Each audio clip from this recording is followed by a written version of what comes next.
देखो वास्तविक संख्याएं चैप्टर फर्स्ट है स्कूल का, आज मैं से बताने वाली हूँ। इसमें बताएंगे मैं अभाज्य संख्याएं, भाज्य संख्याएं और ये अंकगणित की आधारभूत प्रमेय, आज इतना ही पढ़ाएंगे। ठीक है, समझिए अभाज्य संख्या क्या होती है। वो संख्या जो या तो खुद से काटी जा सके या फिर वन से काटी जा सके, अभाज्य संख्या कहलाती है।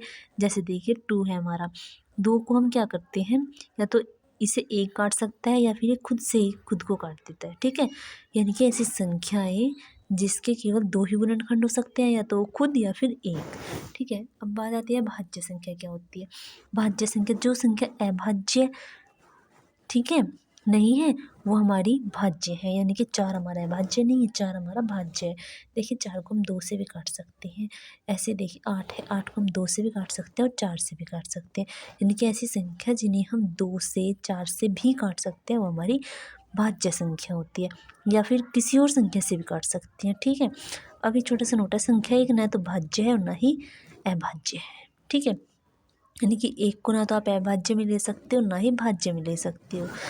ठीक है, किसी संख्या के गुणनखंड क्या होता है, जैसे 10 के गुणनखंड है तो हम क्या करेंगे, जैसे 10 को हम 2 से डिवाइड करेंगे तो 10 कितनी बार कटेगा, 5 बार कटेगा। अब 5 एकम 5, यानी कि 1 2 5 ये किसी गुणनखंड हो सकते हैं, 10 के गुणनखंड है। ठीक है, अब एक बहुत इंपॉर्टेंट थ्योरम है इसमें, अंकगणित के आधारभूत प्रमेय। ठीक है, यानी कि जैसे हमने 28 लिया, 28 कोई हमारी भाज्य संख्या है, उसे हमने ऐसे गुणनखंड किए उसके, यानी कि 28 को हम कैसे लिख सकते हैं, 2 गुना 7, यानी कि 2 की पावर 2 गुना 7। ये क्या कहना चाह रहा है आधारभूत प्रमेय में, ये कहना चाहता है जो हमारी भाज्य संख्या है ना, उसके जो गुणनखंड आएंगे वह अभाज्य आएंगे। ठीक है, तो इसके अभाज्य गुणनखंडों को जो घात के रूप में लिखा है हमने, जैसे 2 की पावर 2 गुना 7 है ना, घातों का जो गुणनखंड।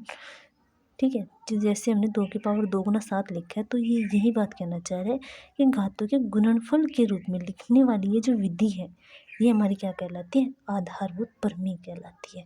ठीक है, अब ये भी पढ़ लीजिए आप, अतः एक प्राकृत संख्या का अभाज्य गुणनफल उसके गुणनखंडों के क्रम को छोड़ते हुए अद्वितीय होता है। जी प्राकृत संख्या 28, इसका जो अभाज्य गुणनखंडन है उसे गुणनखंडों के क्रम को छोड़ते क्या होता है हमारा, अद्वितीय यानी कि यूनिक होता है। ठीक है, आज बस इतना ही, आगे नेक्स्ट वीडियो में बताएंगे।